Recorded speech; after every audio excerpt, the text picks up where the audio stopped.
మనమందరము మన బైబిల్ చేతబెట్టుకుందాం. దేవుడు మనతో మాట్లాడి మన జీవితాల ద్వారా దేవునికి మహిమ, మన క్షేమం ప్రభువారు అనుగ్రహించినట్లుగా ప్రార్థన చేసుకుందాం. స్తోత్రం నైనా.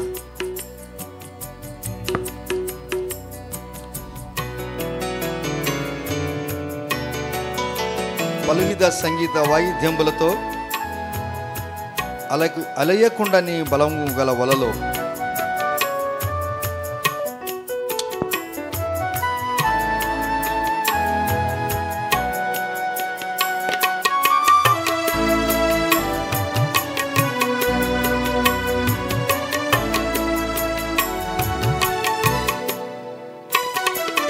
పలువిధ సంగీత వాయిద్యంబులతో అలయకుండగని బలము గల వలలో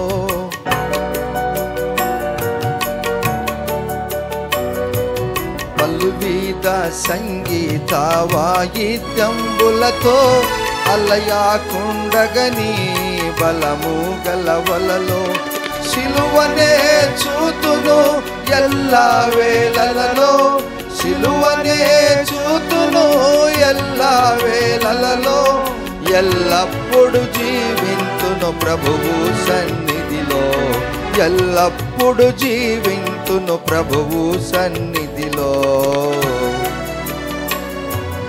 కలువారి సిలువ నాకే విలువ, కలుషంబు బాపే కరములు చాచే కలువారి సిలువ.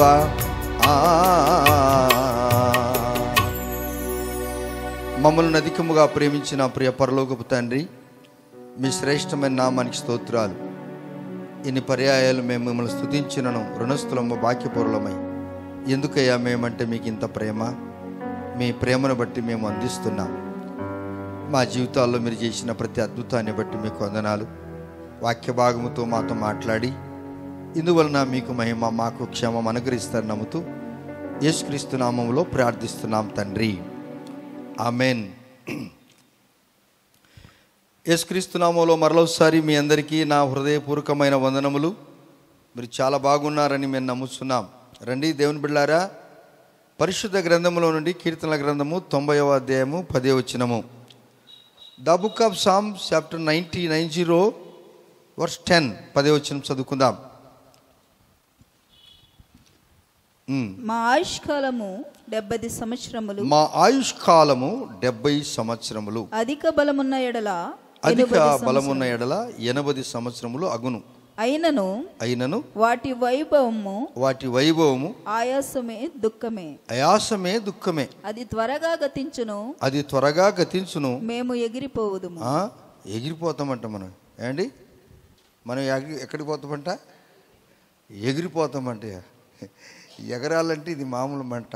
ఏండి, 70 ఏళ్ళ ముసిన ఎగురయ్యా అంటే ఎగురుతాడు ఆయన. చాలు పోవాయా పెద్ద అని ఎగిరి మాకు అలిసిపోయామంటారు కదా. దేవుడు అన్నాడు ఎగరాలంటాడు, మనం ఎగిరిపోతామంట. సో ఈ మాటలు మనం చదువుతున్నప్పుడు ఇది రాసిన వారు దైవజనుడు అయినటువంటి మోషే గారు రాశారు. దైవజనుడు మోషే గారు రాశారు ఈ మాటలు. ఈ కీర్తనల గ్రంథము దావీదు రాశాడు, ఆసాపు రాశాడు, మోషే రాశాడు, కోరవ కుమారులు రాశారు, ఎజ్రాహీనుడైన ఏతాన్ రాశాడు, సొలొమోన్ రాశాడు. అన్నీ కలిసి కీర్తనల గ్రంథము దావీదు రాశాడు అంటారు. ఎందుకంటే ఎక్కువ మోతాదు రాజైన దావీదు రాశాడు కనుక ఆయనకే చెందింది. మనం 1-2 అధ్యాయాలు రాసి నేను అన్నీ రాసిన అంటే అది కుదరదు. ఇలాగని ఒక ఆయన అన్నాడు, నాకు 100 ఎకరాల పొలం ఉందయా అన్నాడు. ఈయనకి 100 ఎకరాల పొలం ఎట్లా వచ్చిందని ఎంక్వైరీ చేస్తే వాళ్ళ అత్తగారిది 99 ఎకరాలు, ఈయన ఒక ఎకరే. అత్తగారిది 99 ఎకరాలు, ఇతనిది 1 ఎకరే. అందరికీ చెప్పుకుంటాడు నాకు 100 ఎకరాలు అంటే అత్తగారిది కలుపు అని చెప్పాడు అనేది. ఇక్కడ కూడా ఇదే జరిగింది. కీర్తనల గ్రంథము అంతా కూడా కొందరు రాశారు, కానీ అది దావీదుకు చెందింది. దావీదు దేవునికి ఇష్టడు కనుక పరిశుద్ధాత్మ దేవుడు ఇష్టపడ్డాడు దావీదు పేరు అలా చెప్పటానికి. అన్నట్లు ఈ మోషే గారు నిర్గమకాండంలో మనకు కనపడతాడు. 3వ అధ్యాయం నుంచి ఆయన పరిచయం అవుతాడు. ఎప్పుడో జరిగినటువంటి విషయాలను మరలా దావీదు ఎత్తి ఇక్కడ రాశాడు అంటే ఆయనకు ఈయనకు, ఆయన చేసిన కార్యానికి ఈయన చేసిన కార్యానికి ఇద్దరు కలిసి దేవుని కార్యం చేశారు కనుక అది దేవునికి ఇష్టమైన కనుక పరిశుద్ధాత్మ దేవుని యొక్క ప్రేరేపణతో ఈ మాటలు రాశాడు. ఈ కీర్తనల గ్రంథం అంతా కూడా 5 స్కందాలు రాశాడు. 5 స్కందాలు, ఒక్కొక్క భాగం. ఇక్కడ మీకు మొదటి స్కందం అనేది మొదటి అధ్యాయంలోనే కనపడుతుంది. 2వ స్కందం అనేది 42వ అధ్యాయంలో కనపడుతుంది. 3వ స్కందం అనేది 73వ కీర్తన దగ్గర ఉంటుంది. 4వ స్కందం అనేది చతుర్థ స్కందం అని చూసాము. 5వ స్కందం వచ్చేసి 107వ అధ్యాయంలో ఉంటుంది. ఇవన్నీ కూడా భాగాలు చేసి రాశారు. దీన్నంతా కూడా వివరణ నేను ఒకసారి మన కీర్తనల గ్రంథం గురించే పరిచయం ఇచ్చి రాసి పత్రికలో మంచి సమరయుడు దిమాస పత్రికలో చాలా పర్యాలు చాలా ఇష్యూలలో దీన్ని మనం పబ్లిసిటీ చేశాం. దేవుని బిడ్డలారా, ఇప్పుడు రాసిన వారు మోషే గారు ఆయన చెప్పాడు, మనుషుని యొక్క జీవితం 70 సంవత్సరాలు, కాస్త ఎక్కువ అయితే 80 సంవత్సరాలు అయినా కానీ ఇది అయాస ప్రయాస ఇంకేం అయాస ఉంటుంది, ఇవన్నీ ఉంటాయన్నాడు. కానీ ఆయన మాత్రం 120 సంవత్సరాలు బ్రతికాడు. చూసావు ఎట్టుండదో, రాసింది ఆయన రాశాడు ఏమండి. ఆయన చెప్పాడు 70 సంవత్సరాలు అన్నాడు, ఇంకెక్కువైతే 80 సంవత్సరాలు రా బాబు అన్నాడు. బట్ ఆయన మాత్రం ఎన్ని సంవత్సరాలు బ్రతికాడు వింటున్నారా బాబు? ఎన్ని సంవత్సరాలు బ్రతికాను ఆయన? 120 సంవత్సరాలు బ్రతికాడు. మీరు కూడా చాలామంది అంటారు, ఏం పాస్టర్ గారు మేము ఈ లోకయాత్ర ముగించాలని మీరు అనుకున్నారా అంటే, లేదండి నేను అనుకోవట్లేదండి అంటే, అంతవరకు అయితే కొంచెం బాగా బండి కండిషన్లు ఉంటామని అర్థం. ఆ నుంచి దాటిపోతే కండిషన్ ఎలా ఉంటుందో. కానీ దేవుడు 150 ఎందుకు, 150 బ్రతుకు, లేక మెతుశేల లేక బ్రతుకు. ఎవరు వద్దన్నారు? మెతుశేల ఎన్నేళ్ళు బ్రతికాడమ్మా? 969 సంవత్సరాల 969 సంవత్సరాలు మెతుశేల బ్రతికాడు, హానోకు మనమడు. ఇది మామూలు మాట అండి. 969 సంవత్సరాలు బతికాడంటే 69 సంవత్సరాలు బతికేదే కష్టమైతే ఏనైనా ప్రభు మిమ్మల్ని ప్రేమిస్తున్నాడు. దేవుడు మీతో 70 కాదు, 80 కాదు, 120 కాదు. ఒకసారి వాక్యములోనికి వెళ్దాము. ఏమి ఈయన జీవితంలో ఇటువంటి కార్యము. మరలా నేను చదువుతున్నాను 90వ అధ్యాయం 10వ వచనములో, మా ఆయుష్కాలము 70 సంవత్సరములు, అధిక బలమున్న ఎడల 80 సంవత్సరములు, అయినను వాటి వైభవం అంతా కూడా ఆయాసమే, దుఃఖమే, అది త్వరగా గతించును, మేమైతే ఎగిరిపోదుమా అని పైన చతుస్కందము దైవజనుడైన మోషే చేసిన ప్రార్థన అని మీకు బాగా వివరించి నేను చెప్పాను. రండి దేవుని బిడ్డలారా, ఎందుకు ఈయన ఇంత బాగా బ్రతికాడు, ఎందుకు దావీదు గారు ఇక్కడ దావీదు గ్రంథములో ఈయన ప్రస్తావింపజేశాడు అంటే, ద్వితీయోపదేశకాండము 34వ అధ్యాయము 7వ వచనం దగ్గరికి రండి. The book of Deuteronomy chapter 34 verse 7 చదువుకుందాం. మోషే చనిపోయినప్పుడు 120 సంవత్సరములు గల వాడు, ఆయనకు దృష్టి మాంద్యము లేదు, అతని సత్తువ తగ్గలేదు. చూశారా దేవుని బిళ్ళారా? ఇక్కడ ద్వితీయోపదేశకాండములో ఈయన మరణాన్ని గురించి మాట్లాడుతూ, ఈయన సమాధి కూడా ఎక్కడుందో ఎవరికి కూడా తెలియదు. చాలా అద్భుతం కదా, చాలా అద్భుతం కదా. ఈయన సమాధి కూడా ఎక్కడుందో ఎవరికి తెలియదంటే, అదేదో పాతి పెట్టారు, అది లోయలో ఎక్కడో పోయింది, మట్టి కప్పిందని కాదు, అసలు ఆయన సమాధి చేయలేదు. హల్లెలూయా చెప్పండి, హల్లెలూయా, ప్రైజ్ ది లార్డ్. ఆయన సమాధి చేయలేదు, ఆయన ఎత్తబడ్డాడు. మరలా ఆయన రాబోతున్నాడు. ఏలియా మరియు ఆ మోషే ఇద్దరు రాబోతున్నారు, ఒక దినమున వస్తారు. ఆ చాప్టర్ అంతా మీరు ప్రకటన గ్రంథంలో సువార్తల్లో కూడా మనం చూసుకోవచ్చు. మరి ఈయన సమాధి ఎక్కడుందో కనపడలేదు. ఈయన సమాధి కనపడలేదు గనుక లూసిఫర్ దూత ఏం చేశాడనగా, లూసిఫర్ అనేటువంటి సాతానుడు, మోసగాడు, దొంగ, అబద్ధికుడు, కూనిదారుడు, పాపము ప్రేరేపణలు కలగజేసినటువంటి ఈ సైతానుడు ఏం చేశాడనగా, యూదా పత్రికలో 1వ అధ్యాయం 1వ అధ్యాయం 9వ వచనం అంటాడు, మాకు మోషే సమాధి కావాలి అని అంటాడు. మోషే సమాధి ఎందుకు కావాలనగా, మోషే బ్రతికి ఉన్నప్పుడు ఇశ్రాయేలు ప్రజలు నడిపించడంలో ఈయన గొప్ప నైపుణ్యుడు, అన్ని శాస్త్రాలు ఎరిగినవాడు, మంచి బలమైన వాడు. 40 సంవత్సరములు ఆయన రాణి దగ్గర రాజు ఇంట్లో ఆయన చదువుకున్నాడు, మంచి ఐశ్వర్యవంతుడు. ఆయన చదువు అంత ఇంత కాదు, అన్ని శాస్త్రాలు ఎరిగినవాడు. ఆయన ఇశ్రాయేల్ ప్రజలను నడిపిస్తున్నప్పుడు ఎర్ర సముద్రం పాయలు చేశాడు. మరి సముద్రము నీళ్ళు అక్కడ మనం ఇశ్రాయేల్ ప్రజలను విడిపించడానికి వెళ్ళినప్పుడు, ఫరో దగ్గరికి వెళ్ళినప్పుడు సముద్రము నీరంతా కూడా రక్తమయం చేశాడు. తేలను రప్పించాడు, పేలను రప్పించాడు, పేలను రప్పించాడు. ఆ యొక్క ఐగుప్తు దేశంలో రాజును కూర్చొనియకుండా చేశాడు సింహాసనం మీద. ఇటువంటి బలమైనటువంటి వ్యక్తి యొక్క సమాధి కనుక దొరికితే ఈ లూసిఫర్ అనేవాడు ఏం చేస్తాడనగా సమాధిని బాగా అలంకరించి దానికి ఒక పూజా గృహముగా తయారు చేసి, ఒక దేవస్థానంగా తయారు చేసి, ఎవరైతే ఈ యొక్క సమాధి అనగా మోసే సమాధి చుట్టూ తిరిగితే వారు రోగాలు బాగవుతాయి, దయ్యాలు పోతాయి అని చెప్తే, అమ్మో అసలు మనోళ్ళు దొరుకుతారండి? అసలు మనోళ్ళు దొరుకుతారా? వాళ్ళ కథ ఇడిచిపెట్టండి. ఇప్పుడు చాలామంది అంట, ఒక ఆయన అనేవాడు, మంగళవారం మా దగ్గరికి రండి, మీకు మగపిల్లోడు పుడతాడని కొత్తగా పిల్లలు చెప్తున్నాడు. ఇంకొకళ్ళు 7 రోజులు మా దగ్గరికి రండి, మీ జీవితమే మారిపోతుంది అన్నాడు. ఇక మోషే గారి యొక్క సమాధి కింద దొరికితే మనోళ్ళు బైబుల్ పట్టుకొని కూడా సమాధి చుట్టూ తిరిగేటట్టు కనపడుతుంది. దేవుని బిడ్డలారా, దేవుడు చాలా గొప్పవాడు గనుక ఈయన యొక్క సమాధి కనిపించలేదు, ఈయన పాతి పెట్టలేదు. మరి ఈయన దేవుని కొరకు ఎలా జీవించాడు అనగా ఈయన 120 సంవత్సరాలు బ్రతికినప్పుడు ఈయన యొక్క కనుచూపు తగ్గలేదు, ఈయన మోకాటి శక్తి తగ్గలేదు, బాగా మంచిగా ఉన్నాడు. కారణము నేను తర్వాత మీరు ఇంటూ ఉన్నప్పుడు ఏమి కారణం అనేది చెప్తాను. చూడండి, ఈ వ్యక్తికి దేవుడిచ్చినటువంటి వాగ్దానాలను మనం గమనించినప్పుడు దేవుని బిడ్డలారా, ఇప్పుడు నేరుగా 34:12 వచనం దగ్గరికి రండి. 12వ వచనం, వారి విషయములోను ఆ బాహుబలమంతటి విషయములోను మోషే ఇశ్రాయేలు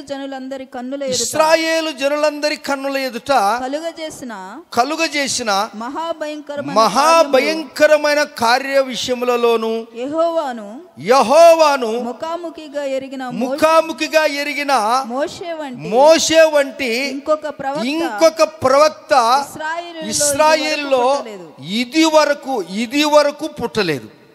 ప్రైజ్ ది లార్డ్, హల్లెలూయా. ఎటువంటి ప్రవక్త అండి ఈయన? ఎన్ని అద్భుతాలు చేశాడండి. తదుపరి దేవునితో ఒక స్నేహితునితో మాట్లాడినట్టుగా ముఖాముఖిగా మాట్లాడినటువంటి వ్యక్తి ఏ ప్రవక్త కూడా లేడు. అందువలన మీరు అబద్ధ ప్రవక్తలకు దూరంగా ఉండాలి. హల్లెలూయా. క్రీస్తును తండ్రిని ఒప్పుకొనని వాడే క్రీస్తు విరోధి. అనవసరమైన ప్రాపసులు చెప్పేవాడు. మీ ఇంట్లో ఎప్పుడు వచ్చినా కాడు ఒక్కొక్క వ్యక్తి అంటాడంటే మీ ఇంట్లో దయ్యాలు ఉన్నాయని చెప్తాడంట. అది ఎట్లయితుంది? ఆయనకైనా కనపడినాయా దయ్యాలు? మరి నువ్వు దేవుని కుమారుడు వచ్చినావు కదా, నిన్ను చూస్తేనే వెళ్ళిపోవాలి కదా. హల్లెలూయా చెప్పండి. Praise the lord. యేసుక్రీస్తు నామములో దయ్యపు శక్తులు నీ కాళ్ళ కింద పెట్టాడు. ఎక్కడ పెట్టాడండి? నీ కాళ్ళ కింద పెట్టాడు. వాటిని గురించి మీరు ప్రస్తావన చేయకుండా దయ్యాలు ఉన్నాయి లేవని చెప్పేదానికి అపవాదికి వానికి సిద్ధపరిచినటువంటి వాని అనుచరులకు సిద్ధపరిచినటువంటి పాతాళములో వాని యొక్క లీడర్ ఉన్నాడు అసలోడు. వాని యొక్క అనుచరులు మాత్రమే తిరుగుతున్నారు. అయినను అపవాది శక్తులకు మనం భయపడకుండా పగటి వేళ ఎగురు బాణమునకైనను, మధ్యాహ్నమందు పాడు చేయి రోగమునకైనను, చీకట్లో సంచరించు తెగులకైనను, ఇంకా నీ కుడి ప్రక్కన 10,000 మంది కులినను, ఈ ప్రక్కన 1000 మంది కులినను అపాయము నీ యొద్దకు రాదు. ఆమేన్. అతడు నన్ను ప్రేమించుచున్నాడు గనక, ఎవరు? మోషే ప్రేమించాడు, దేవుని ప్రేమించాడు గనక ప్రేమించిన వారితోనే అద్భుతాలు చేశాడు Yesayya. Amen. Praise the lord. ఎవరినైతే ప్రభువారు ప్రేమిస్తారో వారు ఆరాధనలో బాగా ఉంటారు. ఎవరినైతే దేవుడు ప్రేమిస్తారో వారు స్తుతులలో ఇష్టపడతారు. ఎవరైతే దేవుని మీద బాగా నమ్మకం వస్తారో, వాక్యం అంటే వారు ఇష్టపడతారు, ఇంటిని మరిచిపోతారు, దేవుని మీద మనసు పెడతారు. మోషే ఇంత చదువుకున్న వ్యక్తి అని అంటాడైనా ఇశ్రాయేలు ప్రజలు శ్రమలో ఉన్నారు, దాస్యములో ఉన్నారు, వెట్టి పనులు చేస్తున్నారు. నేను వెళ్తాను, వారిని ఇడిపిస్తాను అని అంటాడు. ఫరో కుమార్తెకు కుమారుడును అనిపించుట కంటే ఇశ్రాయేలు ప్రజలతో శ్రమ అనుభవించుట మేలు. క్రైస్తవ బిడ్డలు, విశ్వాసులని వారు ఇది నేర్చుకోవాలి. శ్రమలుగా నీకు అనిపించవు, శ్రమలుగా నీకు అనిపించవు. నీకంటే ఎక్కువ శ్రమలు యేసు ప్రభు వారు అనుభవించారు. మన శ్రమలన్నీ ఆయన తీసివేశాడు. దేవుని బిడ్డలారా, మరి ఈయన విషయము మనము చూసినప్పుడు ఈయన ఎటువంటి వారు? ముఖాముఖిగా దేవుని చూసిన వ్యక్తి ఏ ప్రపంచంలో కూడా, ఏ ప్రవక్త కూడా ఇలాగ మాట్లాడలేదంట. ఇటువంటి గుణలక్షణాలు మనం కలిగి ఉంటే ఎంత బాగుంటుందో. రండి మరి నేరుగా మనము నిర్గమాకాండము ఎక్సోడస్ 3వ అధ్యాయం 12వ వచనం చదువుకుందాం. 3వ అధ్యాయం 12వ వచనం చదువుకుందాం. నిర్గమకాండము 3వ అధ్యాయం 12వ వచనం చదువుకుందాం. ఆయన నిశ్చయముగా నేను నీకు ఎప్పుడైతే దేవుని కొరకు మనము త్యాగమవుతామో, ప్రైజ్ ది లార్డ్, పరిపూర్ణంగా మన ఉద్యోగం మనం చేయొచ్చు, మన పని మనం చేయొచ్చు, మన వ్యాపారంలో మనం నిమగ్నమై ఉండొచ్చు, మన అనుదిన కూలిలో మనం పనులు చేసుకోవచ్చు. ఉద్యోగం విడిచిపెట్టి ప్రభు రమ్మని చెప్పలేదు, వ్యాపారం విడిచి రమ్మని చెప్పలేదు. నీవు పరిపూర్ణంగా అయినప్పుడు యేసయ్య నిన్ను పిలుస్తాడు. పిలిచినప్పుడు నువ్వు దేన్ని కూడా లెక్క చేయవు, దేవుని దగ్గరికి వచ్చేస్తావు. Amen, amen. ఎస్. ఇప్పుడు అంటాడు, మోషే అంటున్నాడు, సంభాషణ జరిగింది 3వ అధ్యాయం 1వ వచనం నుంచి జరిగినప్పుడు ఆయన అంటాడు, నేను నీకు తోడై ఉన్నాను, నేను నిన్ను పంపితిని అని అనుటకు ఇది నీకు సూచన. నీవు ఆ ప్రజలను ఐగుప్తులో నుండి తోడుకుని వచ్చిన తర్వాత మీరు ఈ పర్వతం మీద దేవుణ్ణి సేవిస్తారు. ఆమెన్. చూడండి, ఆ ప్రజలను, ఏ ప్రజలు? ఇశ్రాయేలు ప్రజలను. ఎంతమంది ఉన్నారండి? ఎంతమంది ఉన్నారు ఇశ్రాయేల్ ప్రజలు? 6,03,550 మంది యుద్ధవీరులు, 20 సంవత్సరాలు పైబడిన వారు. వారి భార్య పిల్లల ఆ దినాల్లో కుటుంబ నియంత్రణ లేదు కనుక దాదాపు అందరు కలిపితే 25 లక్షల మంది ఉన్నారు. మై గాడ్, హల్లెలూయా, హల్లెలూయా. ఎంతమంది ఉన్నారండి? 25 లక్షల మంది. ఒక్కరోజు మీ ఇంటికి వచ్చి భోజనం పెడతారా? పోనీ టీ ఇస్తారా? కుర్చీలు వేసి కూర్చోబెడతారా? చేత కాదు. ఇది ఏ కార్యం అంటారు మీరు? ఇది దేవుని కార్యం, దేవుని కార్యం. 25 లక్షల మందికి 3 పూట్ల భోజనం పెట్టాలంటే ఎన్ని ఏళ్ళు? 40 సంవత్సరాలు. ఏమండి? ఉడకని బట్ట ఉడకని తిండి, ఉడకని బట్ట ఉడకని తిండి పెట్టాడు. అసలు వారు వేసుకున్న చెప్పులు అరిగిపోలేదు, పూసుకున్న నూనె మాసిపోలేదు, మరి బట్టలు కూడా వాసన పట్టలేదు, మాసిపోలేదు. అంటే ఏమి దీని కథ అంటే, ఆయనకు చెప్పిన ప్రమాణము, నేను నీకు తోడుగా ఉంటానంటే నీతో ఉన్న వారందరికీ కూడా తోడుగా ఉంటానని అర్థం. Praise the lord. నువ్వు లీడర్గా ఉన్నావు, నువ్వు ఒక్కడు నమ్మకంగా ఉంటే నీ ఆధ్వర్యంలో పనిచేయ వారందరికీ నేను తోడుగా ఉంటానన్నాడు యేసయ్య. దేవుని బిడ్డలారా, అందువలన ఆయన 40 సంవత్సరాలు వాళ్ళలో ఎవరే కానీ పని బాటు చేసేవారు లేరు, వ్యాపారం చేసేవారు లేరు, ఉద్యోగం చేసేవారు లేరు. మోషే కూడా ఏం ఉద్యోగం లేదు, ఒకటే ఉద్యోగం. ఏం ఉద్యోగం చెప్పండి? ఏమిటి? పొద్దున్నే లేచి షామీనా అంటే వాటేసేదట్టు టెంట్లు ఉపదేశ గుడారాలను తీసుకోవటం, తీసివేయటం, మళ్ళీ మధ్యాహ్నం లోపల అక్కడ వేయటం, మళ్ళీ అక్కడ తీయటం, వేయటం. వీళ్ళు పోతుంటే పగటిపూట మేఘస్తంభము, రాత్రిలో అగ్ని స్తంభము వీరికి మార్గదర్శకంగా ఉంటుందంట.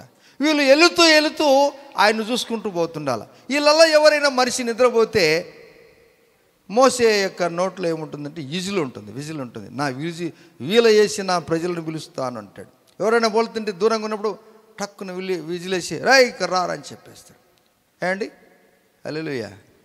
ఒక్కసారి వీలేసిందంటే వచ్చేస్తారు అందరూ లేంటలకి జగ్తరోహో అంటే టక్కున అందరు లేస్తారు. రెడీగా అండి, తొందరగా అంటే రెడీ అయిపోతారు. అంతే, రెండవ మాట లేదు. తర్వాత మీకు భోజనం సమయం కూడా ఉంటుందన్నమాట. ఆ భోజన సమయంలోనే సమయానికి వెళ్ళాలి అందరూ. Praise the lord. ఆకాశం నుంచి మన్నా వచ్చేస్తుంది. వీళ్ళలో కొందరు హుషారు గల వారు ఉంటారు. ప్రభువా రేపు లేట్ అంటే నిద్ర ఉండదు, మనం కొంచెం అన్నము రేపు కోసం సర్ది తీసుకుని పోదామంటే దేవుడు ఒక కండిషన్ చేశాడు. ఇక్కడ ఏం చేశాడంటే చెప్పండి, నువ్వు ఒకవేళ సర్ది కట్టుకొని క్యారెట్ తీసుకుంటే దానికి పురుగులు పట్టేస్తాయి, తినడానికి చేత కాదు. అందువలన ఏ పూటకి ఆ పూట భోజనం సమృద్ధి అయిన భోజనము, అది ఉడకని తిండి.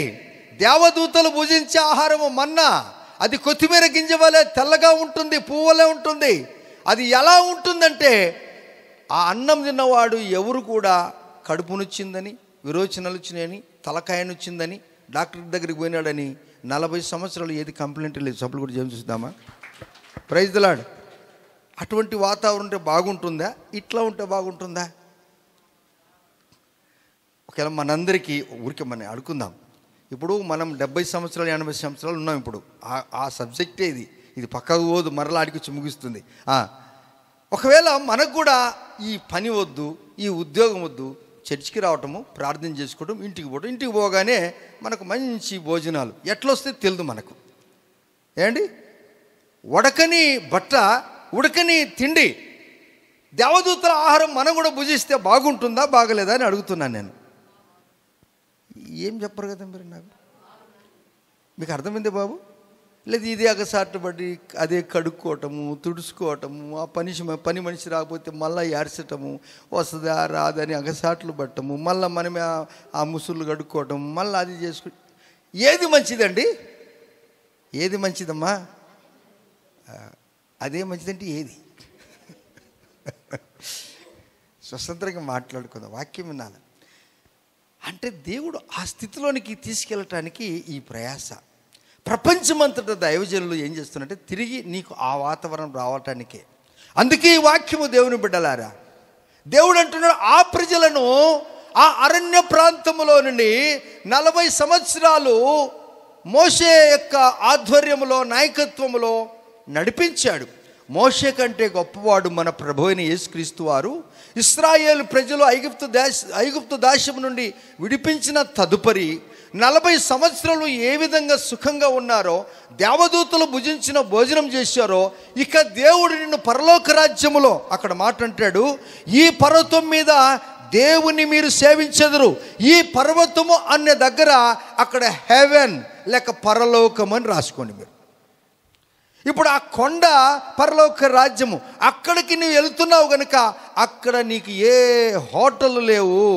ఇప్పుడు అన్నము ఉండటానికి కూడా కష్టమైపోయింది మన ప్రియులకి. ఎవరికైనా చాలామందికి అంటారు, ఎవరప్ప 10 మంది ఇంటికి వచ్చారు, ఇదంతా ఎవడు చేస్తలేవు. చలో ఫోన్ చేసినాం, బై మా ఇంట్లో ఇది అడ్రస్ పెడుతున్నాను, మాకు 5 మటన్ బిర్యానీలు, 2 చికెన్ బిర్యానీలు, మాకు అది ఇది తీసుకుంటే, okay sir, right sir, okay sir అంటాడు. నువ్వు 10 అర్ధ గంట లోపలనే వాడు దగ్గరికి వస్తాడు, సార్ మీ ఇంటికాడికి వచ్చినాను అంటారు. ఇప్పుడు యేసు ప్రభు వారు అంటున్నాడు, చూడండి, ఇవన్నీ లేటెస్ట్ టెక్నాలజీ అంట, అడ్వాన్స్డ్ సాంకేతిక పరిజ్ఞానం పెరిగిపోయింది మనిషికి. ఎంత పెరిగిపోయినా కానీ మొత్తానికి అన్నం తినాలా లేదా? ప్రైజ్ లార్డ్ చెప్పండి, అన్నం తినాలా లేదా? ఇప్పుడు యేసు ప్రభు వారిని పరలోక రాజ్యములో అక్కడ ఆకలి అయినను, దప్పికైనను, ఏ వడగాలి అయినను, మరి ఏదైనా కూడా ఉండదు. ప్రకటన గ్రంథము 7వ అధ్యాయం 14, 15, 16 వచనములో, ఎందుకనగా గొర్రె పిల్ల ప్రభు అయిన యేసుక్రీస్తు వారి యొక్క ముఖమును మనము చూస్తూ ఉంటే ఇక మనకు ఆకలి అనేది మర్చిపోతామంట. ఆకలి అన్నము తినకపోతే ఈ భూమి మీద చచ్చిపోతాము, ఆడ మాత్రం చచ్చిపోయేది లేనే లేదు. సభలు కూడా దేవుని చూద్దామా? Praise the lord. దాని కొరకు ఇప్పుడు మనం సిద్ధపాటు కావాలి. దాని కొరకు మనం సిద్ధపాటు కావాలంటే ఇప్పటి నుంచే తయారు కావాలి.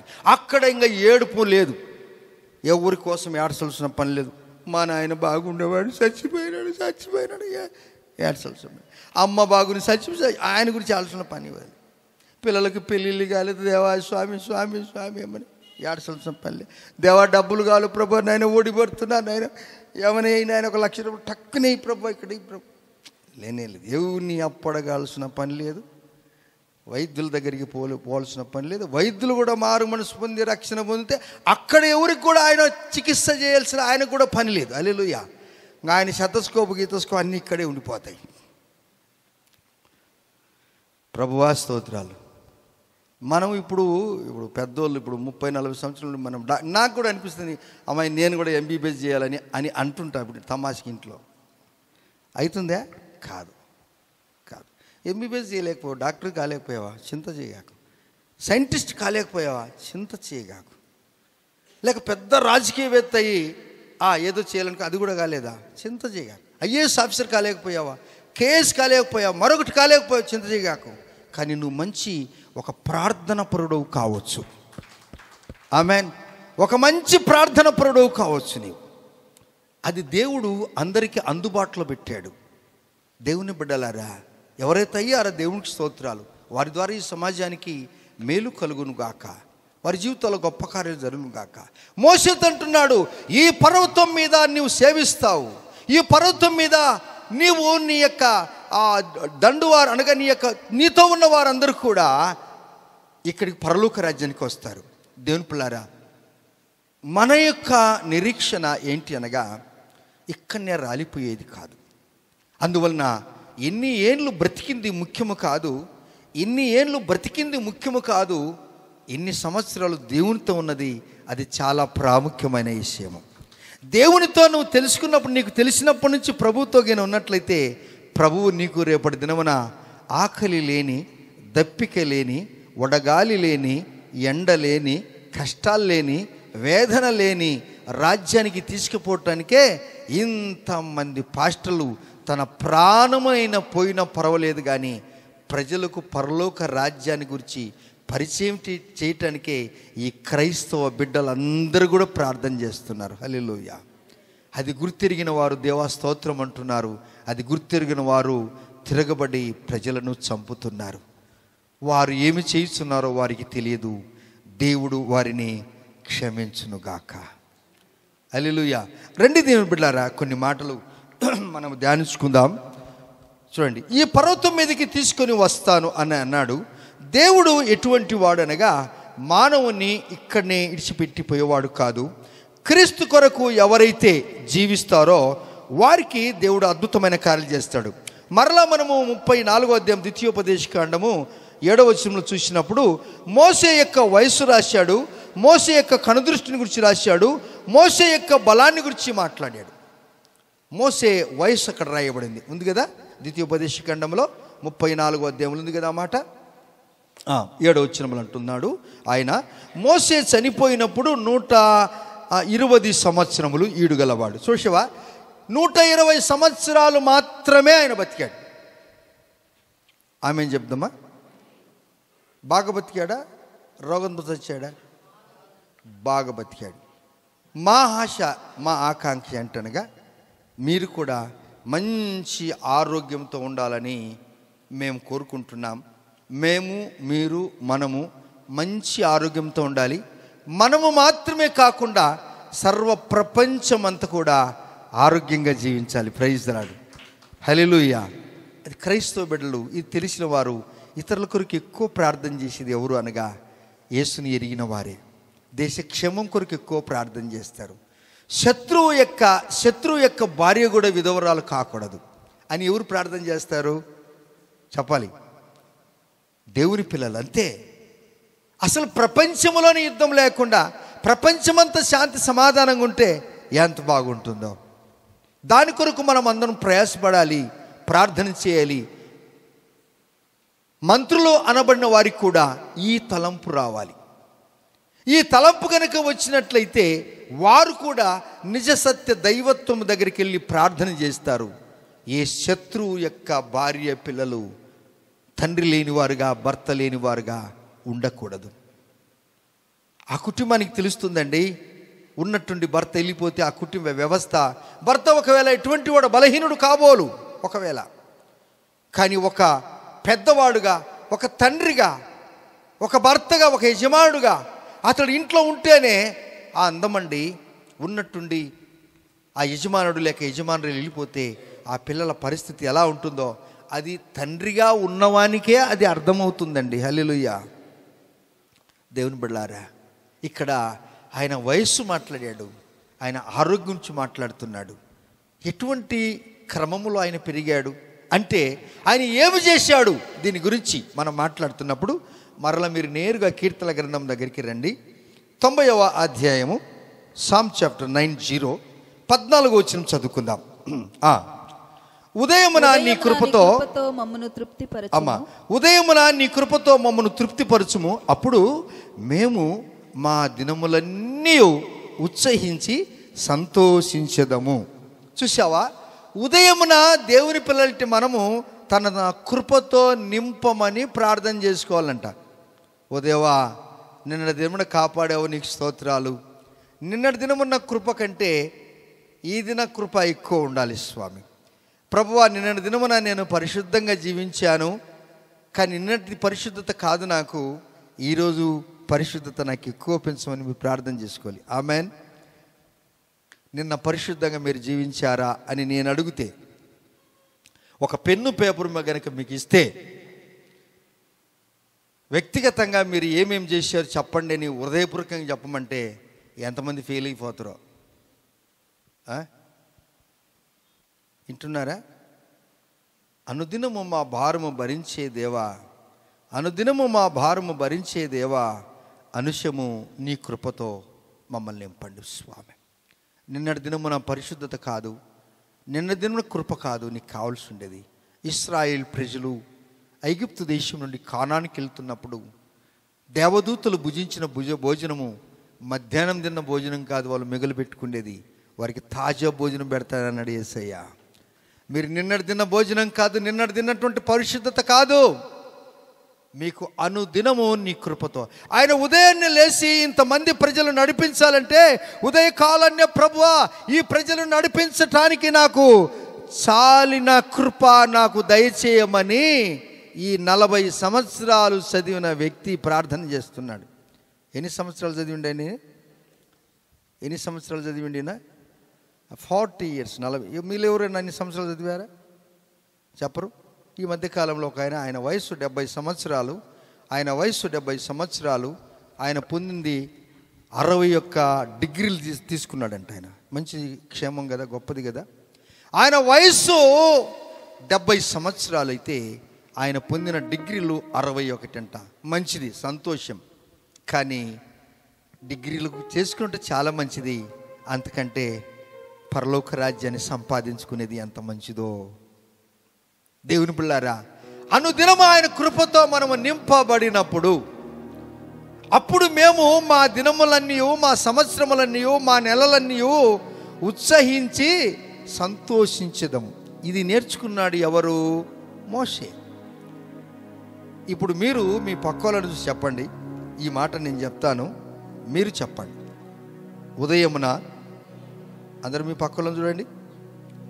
చూశారా? నేను నా కుమారుని వైపు చూస్తున్నాను. ఉదయమున నీ కృపతో మమ్మను తృప్తిపరచు, అప్పుడు మేము మా దినములన్నీ ఉత్సహించి సంతోషించేదము. అప్పుడు నీవు వడకని పట్ట, ఉడకని తిండి, ఇదంతా ఇప్పుడు మరలా వైండప్ చేస్తాడు. ఆకలి లేని, చలి లేని, ఎండ లేని, దప్పిక లేని రాజ్యానికి నువ్వు ఎలా ఆశపడుతున్నాడు. మొట్టమొదట హానోకు మరణాన్ని చూడకుండా వెళ్ళిపోయాడు. రెండవది మోసే మరణాన్ని చూడకు వెళ్ళిపోయాడు. ఏలియా కూడా మరణాన్ని చూడకుండా వెళ్ళిపోయాడు. 4వ వారు యేసు ప్రభు వారు మరణం చూసి పరలోక రాజ్యానికి ఎత్తబడ్డాడు. ఇక 5వ వ్యక్తి ఎవరున్నారు ఇక్కడ? ఎవరున్నారు? Can you raise up your hands? అలాగైతే నీకు 70 సంవత్సరాలు కాదు. ఒకసారి మీరు ఆఖరి వచనం చదువుకొని ముగించుకుందాం. 102వ కీర్తన 27వ వచనం. నీవు ఏకరీతిగా ఉండువాడవు, నీ సంవత్సరములకు అంతము లేదు. ఆయన సంవత్సరాలకు అంతము లేని రాజ్యానికి యేసయ్య నిన్ను, నన్ను, మనలను ఆహ్వానిస్తున్నాడు. నీవు ఏకరీతిగా ఉన్నావు ప్రభువా, నీ సంవత్సరములకు అంతము లేదు. అందుకే భక్తుడు అక్కడన్నాడు. మోషే రాసిన మాటలు 90 కీర్తనల 10 వచ్చిన మనం చూసినప్పుడు, మా దినముల సంఖ్య 70, అధికమించితే 80, అది కూడా అయాసే, దుఃఖమే అన్నాడు. ఆయన 120 సంవత్సరాలు మంచిగా ఆరోగ్యంగా బ్రతికాడు, వెళ్ళిపోయాడు. మోషే కంటే గొప్ప కార్యం చేయటానికి యేసయ్య ఇష్టపడుతున్నాడు. అందుకే ఆయన బలి అయ్యాడు. తన రక్తం గార్చి ప్రాణం పెట్టి, నా బిడ్డలారా, నా బిడ్డలారా, ఆకలి లేని రాజ్యము, దుఃఖము లేని రాజ్యము, ఎండ లేని రాజ్యము, ఏడుపు లేని రాజ్యము, పరలోక రాజ్యానికి నేను తీసుకెళ్తానన్నాడు. ఆ యేసుకు మనము నిన్నటి దినం ఉన్నటువంటి పరిశుద్ధత కాదు, అనుదినము ఆయన కృపతో నింపుదాం. నింపబట్టుకు ప్రార్థన చేసుకుందాం, మోకరిద్దాం, ప్రార్థన చేసుకుందాం. దేవ, అనుదినము మాకు రక్షణ, అనుదినము నీ కృప, అనుదినము నీ పరిశుద్ధత, ఉదయమున నీ కృపతో మమ్మల్ని నింపయ్యా. అప్పుడు మేము మా దినములన్నీ ఉత్సహించి సంతోషించదము స్వామి. అనుదినము స్వామి దేవా, నీ కృప కొరకు మేము కాసుకొని ఉంటాం. ఇది ఎరగని ప్రజలు మనుషుల మీద, లోకం మీద తిరుగుబాటు చేస్తున్నారు. మేము మీ మీద, మీ వైపు మేము చూస్తాం, మీ మీద మేము ఆధారపడతాం. ఎవరైతే ఆయన మీద ఆధారపడతారో వారిని దేవుడు పూర్ణ అంగీకారంగా చేసుకుంటాడు. మన జీవితంలో ఒక కొత్త మలుపు తెస్తాడు. మన జీవితంలో అద్భుతమైన కార్యాలు జరిగించి రుజువుపరుస్తాడు. మా ఆయుష్కాలము 70 సంవత్సరాలు, అధిక బలమున్న 80 సంవత్సరములు అయినను వాటి వైభవము ఆయాసమే, దుఃఖమే. అది త్వరగా గతించిపోతుంది. మేమైతే ఎగిరి ఎక్కడికి వెళ్తాం తెలుసా? ఎగిరి శాశ్వతమైన రాజ్యానికి వెళ్ళబోతున్నాం. మనం శాశ్వతమైన రాజ్యము, చిరకాలము నేను యెహోవా మందిరములో నేను నివాసము చేసేదను. ఆయన దినముల సంఖ్యను అసలు వాటికి అంతము లేదండి. అటువంటి భాగ్యము యేసయ్య మనకి ఇవ్వాలని ఆశపడుతున్నాడు. మీరు సిద్ధంగా ఉన్నారా? సిద్ధంగా ఉన్నారా? సిద్ధంగా ఉన్నారా? సిద్ధంగా ఉన్నట్లయితే అనుదినం ఆయన కృప కొరకు ఎదురు చూడండి. ఉదయకాలాన్నే నువ్వు లేచి నీ భార్య పిల్లలతో ప్రార్థన, రాత్రి కాలములో నీ కుటుంబంతో ప్రార్థన, మధ్యాహ్నము నువ్వు ఎక్కడ ఉన్నను ప్రార్థన. పరిశుద్ధతలో పెరుగు, పరిశుద్ధతలో పెరుగు. ఆయన కృప కొరకు ఎదురు చూడు, ఎదురు చూడు. స్తోత్రం, స్తోత్రం. పరిశీలించుకుందాం, పరీక్షించుకుందాం.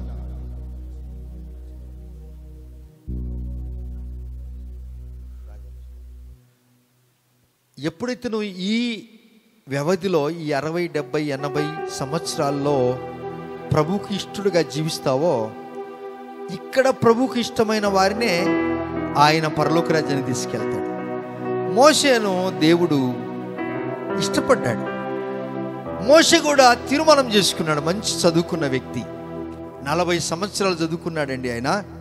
చదువుకొని ఫరో కుమార్తెకు కుమారుని అనిపించుకున్న కంటే ఇశ్రాయేలు ప్రజలతో శ్రమ అనుభవించడం మేలన్నాడు. అందుకే కాబోలు ఆయనకు మరణము చవి చూడలేదు. ఆయన మరణము చవి చూడకుండా ఎత్తబడ్డాడు. ఆయన సమాధి ఎక్కడ ఉందని లూసిఫర్ అడుగుతున్నాడు, దయ్యం అడుగుతున్నాడు, సాతానుడు అడుగుతున్నాడు.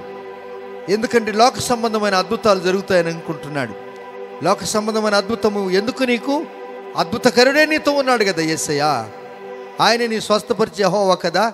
వైద్యులకు దేవుడు జ్ఞానం ఇచ్చాడు కదా. వైద్యులకు తెలుసు నీ పరిస్థితి. ఆయనను వైద్యులకు జ్ఞానం ఇచ్చి దేవుడు నిన్ను స్వస్థపరిచే యెహోవాగా ఈ దినము కూడా మనతో ఉన్నాడు. ఆయన కొరకు మనం సాక్షి బిడ్డలుగా జీవిద్దాం, నమ్మకంగా జీవిద్దాం, ఆయన కొరకు ఇష్టలుగా జీవిద్దాం. ఎంతమందినైనా మనం ప్రభు కొరకు మనం ప్రార్థన చేద్దాం, వారిని రక్షిస్తాం. దేవా, నీ కొరకు మేము సాక్షి బిడ్డలుగా జీవిస్తాం స్వామి.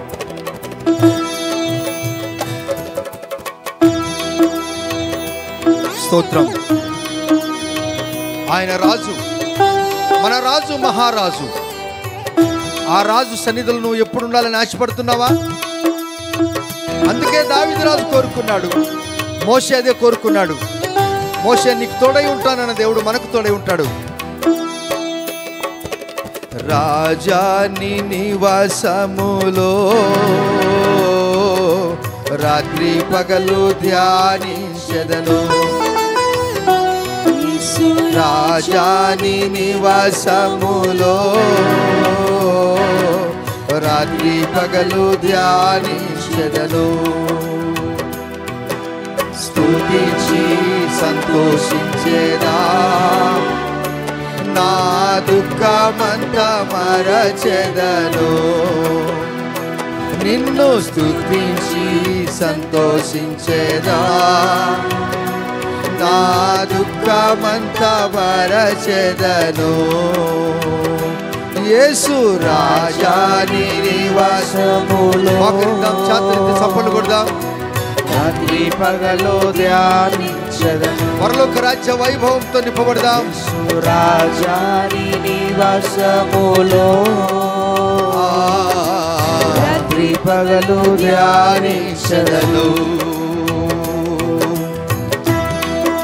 మెతుషెల 969 సంవత్సరాలు బ్రతికాడు. ఇప్పుడు యేసే అంటాడు ఆయన యొక్క సంవత్సరాలు మితి లేదు, అంతకంటే ఎక్కువ సంవత్సరాలు నీవు ప్రభుత్వం జీవించాలని ఇష్టపడుతున్నాడు. మోషే 120 సంవత్సరాలు బతికాడు, ఆరోగ్యంతో బతికాడు. అంతకంటే నీకు మంచి కృప అనుగ్రహపడుతున్నాడు. చప్పలు కొడతాం, దేవుడు ఆనందిద్దాం. ఉదయం నీ కృపతో మమ్మల్ని నింపయ్యా. నా బలము, నా బలము, నా కోటయు, ఆరాధనా నీకే. ఎటువంటి భాగ్యం అండి. నా బలము, నా కోటయు, స్తోత్రం, ఆరాధనా నీకే. నా దాగు చోటు, నా దాగు చోటు, నేనుండు స్థలము, ఆరాధనా నీకే. ಎಲ್ಲರೂ ಸೇರಿ ಪ್ರೇರೆ. నా దాగు చోటు, నేనుండు స్థలము, ఆరాధనా నీకే. ఆరాధన, ఆరాధన. పరలోక రాజ్యములో ఇదే పని, నీ పని. పరలోక రాజ్యములో ఇదే మన పని. అబ్బా అబ్బా నీకేనయ్యా. మరోసారి ఆరాధన, ఆరాధన, ఆరాధన, ఆరాధన. తండ్రి దేవా నీకేనయ్యా. రాజాని నివాసములో, రాజాని నివాసములో కలబెత్తి దేవుని సిద్ధమా. రాత్రి పగలు ధ్యానించెదను. యేసు రాజాని నివాసములో రాత్రి పగలు ధ్యానించెదము.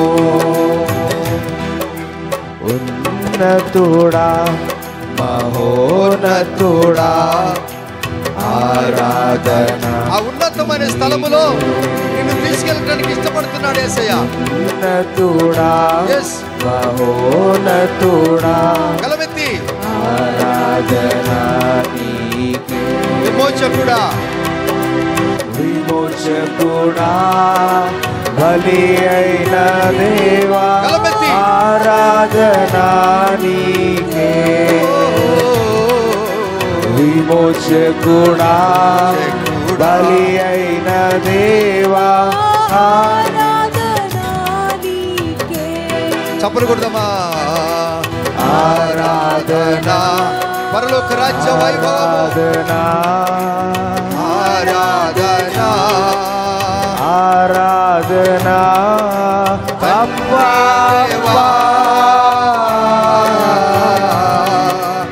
నీకేనయ్యా.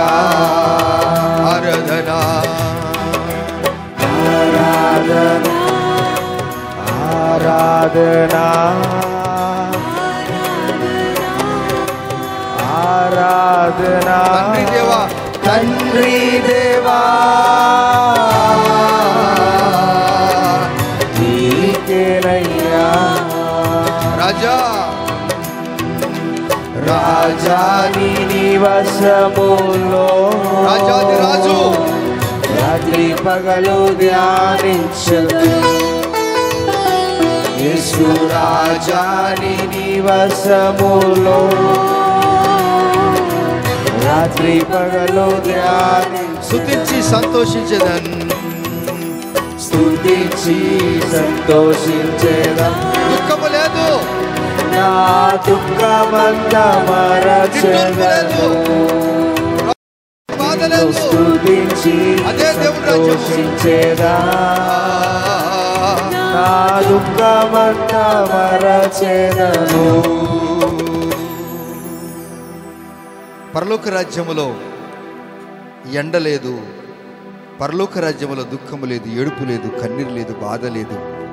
దేవుడు తిరిగి మోషే ఆధ్వర్యంలో ఇశ్రాయేల్ ప్రజలు నడిపించిన ఆ వాతావరణము దేవదూతలను పోషించినట్టుగా వారు దేవదూతల ఆహారమైన తిన్నారు. పరలోక రాజ్యములో మనకు దేవుని యొక్క ముఖము, గొర్రెపిల్ల ముఖము చూసినప్పుడు వారికి ఇక ఆకలి అయినను దప్పికైన ఉండదంట. ఎప్పుడు దేవుణ్ణి స్తుతిస్తూ ఉంటారట. అక్కడ మరణము లేదండి. అక్కడ ఏ పాస్టర్ వాక్యంగా చెప్పేటోళ్ళు లేరు. పాస్టర్ల కంటే గురువు పెద్దవాడు ప్రభు అయిన యేసుక్రీస్తు వారే. దేవా హల్లెలూయా, థ్యాంక్ యూ. బలము నా బలము, నా కోటయు, నా కోటయు, ఆరాధన నీకే, ఆరాధనా నీకే. నా బలము, నా బలము, అందరము నా కోటయు, నా కోటయు, ఆరాధన నీకే, ఆరాధనా నీకే. చేతులు పైకెత్తి. నాకు చోటు నేనుండు స్థలము, ఆరాధన నీకే. నాకు చోటు నేనుండు స్థలము, పరిశుద్ధ వాతావరణము, ఆరాధన, ఆరాధన, ఆరాధన. అబ్బా, అబ్బా, నీకేనయ్యా. ఆరాధన, ఆరాధన, ఆరాధన. తండ్రి దేవా నీకేనయ్యా. రాజా రాజా నీ వశములో కోరుకో. ఆ విధంగా రాత్రి పగలు ధ్యానించెదను. నీ ఆశ దేవుడు నెరవేరుస్తాడు. రాజా నీ వశములో రాత్రి పగలు ధ్యానించెదను. సంతోషించేదా. తండ్రి నీ పాదములు నా కొందనాలు. దుఃఖమంతా మరచెదను. నిన్ను స్తుతించి సంతోషించేదా. ఆఖరి శ్వాస నా వరకు దుఃఖమంతా మరచెదను. ఉన్నతుడా, ఉన్నతుడా, మహోన్నతుడా, ఆరాధన. పరలోక రాజ్యములో నువ్వు చేసే పని, నేను చేసే పని, మన పని చేసే పని. ఉన్నతుడా, స్తోత్రమునైనా మహోన్నతుడా, నీ సన్నిధి నాకు ఇష్టమయ్యా. నీ ముఖ దర్శనం నాకు చాలు ప్రభువా. ముఖాముఖిగా ఆయన చూస్తాము. మోక్షకుడా, బలి దేవా, దేవా, తండ్రి, ఆరాధన నీకే. దేవా, మోక్షకుడా, గ్లోరీ. బలి అయిన దేవా, ఆరాధన నీకే.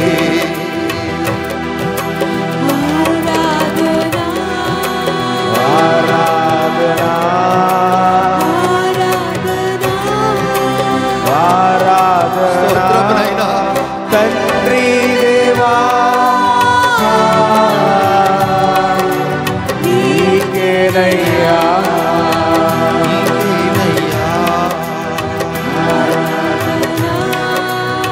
ఆరాధన,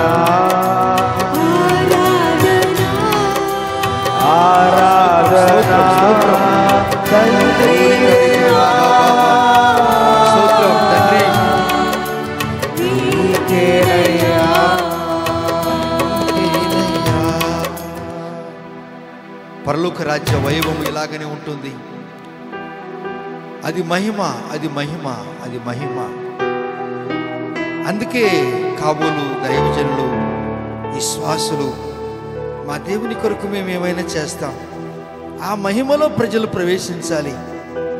ఏడుపు, దుఃఖము, నరకాన్ని తప్పించుకోవటానికే ప్రజలందరూ ఏకమై పరలోక రాజ్యానికి, పరలోక రాజ్య వ్యాప్తి కొరకు ప్రయాసపడాలి. అందుకే యేసయ్య ఈ లోకానికి వచ్చి, నేనుండు రాజ్యములో మీరుండు లాగున నేను మరలా వచ్చి మిమ్మల్ని తీసుకెళ్తాను అన్నాడు. అంతే కదా, ఇంతకంటే భాగ్యం ఇంకేమని చెప్పండి. మోషే చెప్పినట్లు 70, 80, ఆయన బ్రతికిన 120, మెతుసెల బ్రతికిన 969. నో, చిరకాలము. నువ్వు ప్రార్థన చేసుకో, చిరకాలము నేను ఉంటాను ప్రభు అని ప్రార్థన చేసుకో. ఆయన దినముల సంఖ్య మితిలేనిది, ఆయన దినముల సంఖ్య లెక్కలేనిది. ఒక్క దినము ఈజ్వల్ 1000 సంవత్సరాలకు సమానము. అలా జీవితం మనం జీవితం. ఈ భూమి మీద కూడా ఆ వాతావరణాన్ని మనము అలవర్చుకుందాం. మీ కొరకు నేను ప్రార్థన చేస్తున్నాను. మా విమోచకుడా, నా బలమా, నా కోట, నా రక్షణ శృంగమా, మా అనుదిన ఆహారమా, మమ్మల్ని స్వస్థపరిచే యెహోవా, పరమ వైద్యుడా, పరలోకపు రాజా, ఎన్ని స్తుతులు స్తోత్రాలు మేము చేసిన రుణస్థులము, బాకీపరలం. మమ్మలను మేము మైమరిచిపోయినప్పుడు మిమ్మల్ని మేము ముఖాముఖిగా చూడగలము స్వామి. ఎంత గొప్ప దేవుడి. నీ ప్రియ బిడ్డలు కన్నీరు విడిచారు. ఈ దినం చాలామంది ఎక్కి ఎక్కి ఏడుస్తున్నారు. ఆ రాజ్యం కొరకు ఎదురు చూశారు. అందమైన ఇల్లు సంతోషం నీవలేకపోవచ్చు, భవంతులో సంతోషం నీకపోవచ్చు, డబ్బు హోదా శాశ్వతంగా ఉండకపోవచ్చు. కానీ నీ రాజ్యమే శాశ్వతం. నీ రాజ్యం శాశ్వతమైన రాజ్యమని మీరు ఏడుస్తూ కన్నీరు విడుస్తున్నప్పుడు, ఇది నిజమే తండ్రి, మీరు మా కొరకు ఇచ్చిన ఇది గొప్ప భాగ్యమని మేము చూపిస్తున్నాం. మీరు చేసిన ఉపకారానికి వందనాలు. సమాధానముగా ఇల్లుడి, మీ ఉద్దేశాలను సఫలం చేసిందని చెప్పిన మాటలు జ్ఞాపకం చేసుకుంటూ యేసయ్య నామములోనే ప్రార్థించి అడిగి పొంది ఉన్నాం తండ్రి. ఆమెను. మన తండ్రి దేవుని ప్రేమ, కుమారుని యొక్క కృప, పరిశుద్ధాత్మ దేవునికి అన్ని సాసం ఇక్కడ మన అందరికీ యేసయ్య కృప సదాకాలము తోడై నిలిచి ఉండను గాక. ఆమెన్, ఆమెన్. Praise the lord. దేవుడు దీవించును గాక. God bless you.